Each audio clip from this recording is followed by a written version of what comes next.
Hello, I'm the 10-minute English teacher. Let's get you exam ready. Today, we're going to be revising for Macbeth by William Shakespeare with my Act 1 revision quiz. Before we get going, don't forget to like and subscribe. There are plenty of things on the channel to help you revise Macbeth. Okay, my Act 1 revision quiz. You don't have to have a piece of paper and a pen to take part. You can just make a note mentally of your answers, but you can also, if you'd like to, write down some analysis in the second part of this quiz where you hear the answers from me. Okay, question number 1. The witches agree to meet again when Macbeth is passing by the heath. How do they part? Do they A, fly away, or do they B, disappear? That's question 1. Question 2. King Duncan hears from a captain about Macbeth's bravery in battle. Who is Scotland at war with, though? Is it A, Norway? Is it B, Denmark? Is it C, Sweden? Or is it D, Iceland? Question number 3. A captain is asked by the king if Macbeth and Banquo were dismayed in battle. What is his response? Does the captain tell King Duncan as tigers deer or the crocodile the fish? B, as sparrows eagles or the hare the lion? Or C, as flies the spider or the owl the vole? Question number 4. We now have the witches, and they come and see Banquo and Macbeth, who are on their way back to their respective homes after battle. They predict the future for Macbeth and Banquo. In which order are their prophecies delivered to the two characters? Does Macbeth hear from them first and then Banquo, or does Banquo hear from them first and then Macbeth? Question number 5. When does Macbeth consider killing King Duncan for the first time? Is it A, when Lady Macbeth suggests it to him? Is it B, when the witches suggest it to him? Or is it C, before he's even seen Lady Macbeth, to tell her about the witches? Question number 6. What does Lady Macbeth do after reading the letter from Macbeth? Does she A, communicate with spirits?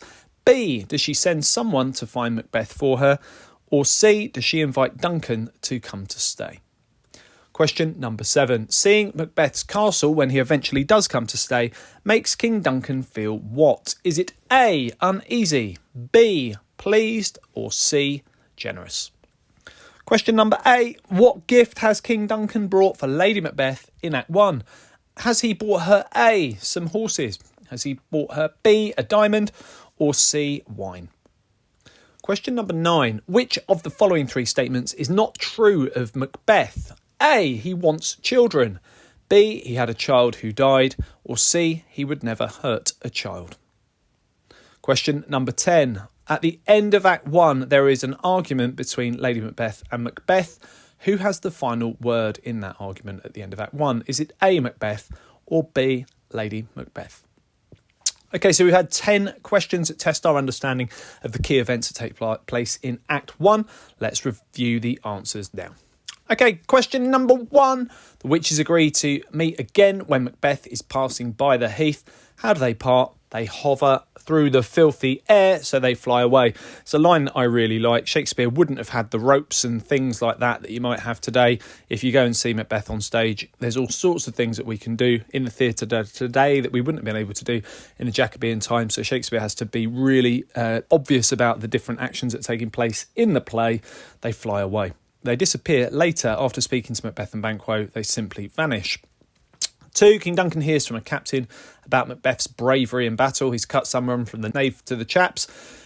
Who is Scotland at war with? They're at war with Norway. Question number 3. A captain is asked by the king if Macbeth and Banquo were dismayed. Which is his response? His response is as sparrows, eagles, or the hare the lion. That's what the captain tells King Duncan. So Macbeth and Banquo are both compared to eagles and lions there. Lions we associate with bravery, eagles freedom. Of course, these traits in Macbeth will be lost when he chooses to betray the trust of King Duncan and commit treason. Question number 4 now. So we have the witches and they predict the future for Macbeth and Banquo.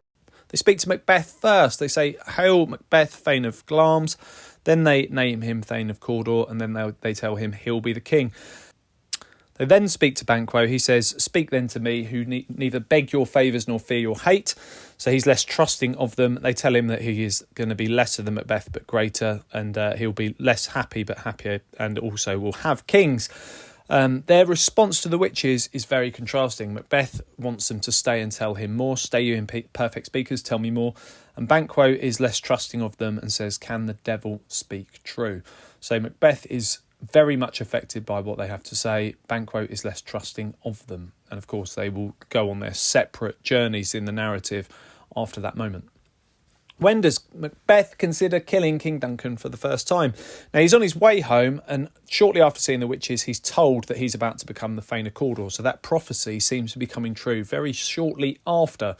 And he's sent off to see King Duncan. It's at that point, when he's met by King Duncan, that he starts to think about treason. That's when he says, "Stars, hide your fires. Let not light see my black and deep desires." So he's got these desires, and he's thinking about killing King Duncan after he hears that it's going to be Malcolm that is next in line for the throne. On hearing that, he starts to have some dark thoughts.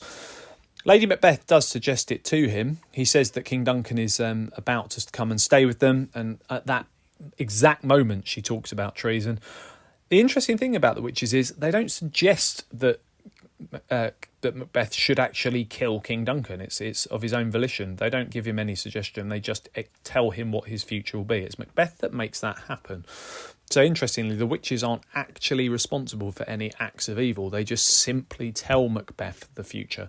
They also can't kill people themselves. They're capable of creating a storm that might sink a ship, something that King James I thought he was actually a victim of. He thought that witches were trying to kill him by raising storms when he was at sea, and that's referenced in the play as a nod to him.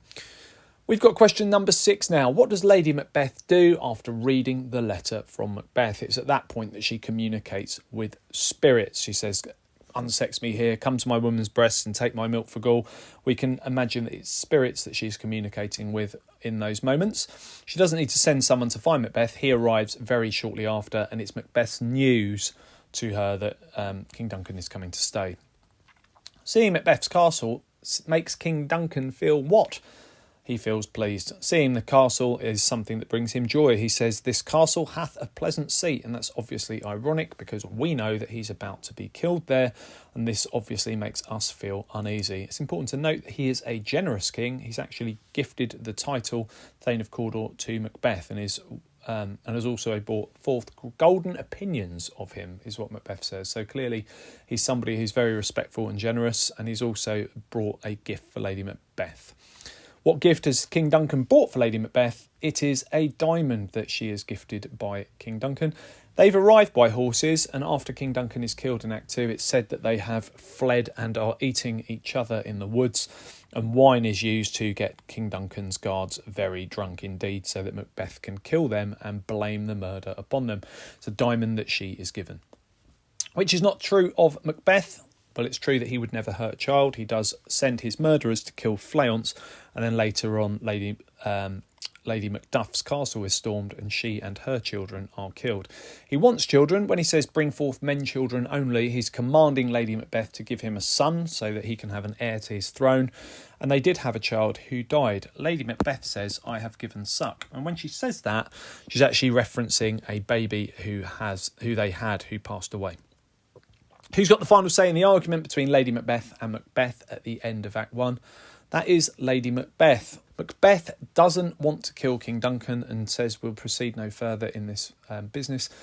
But Lady Macbeth will have none of that, and she brings up their child who passed away. When she says I've given suck, she's talking about the idea that she's breastfed a child, and she tells Macbeth that if that baby was back in her arms, she would rather murder it than betray his trust or let him down. And it's at that point that Macbeth feels that he cannot stand up to her and agrees to kill King Duncan. Okay, check out the other videos on my channel. I'll continue to add content. Feel free to ask something you'd like to see me cover in the comments section. Don't forget to like and subscribe and share, and keep revising.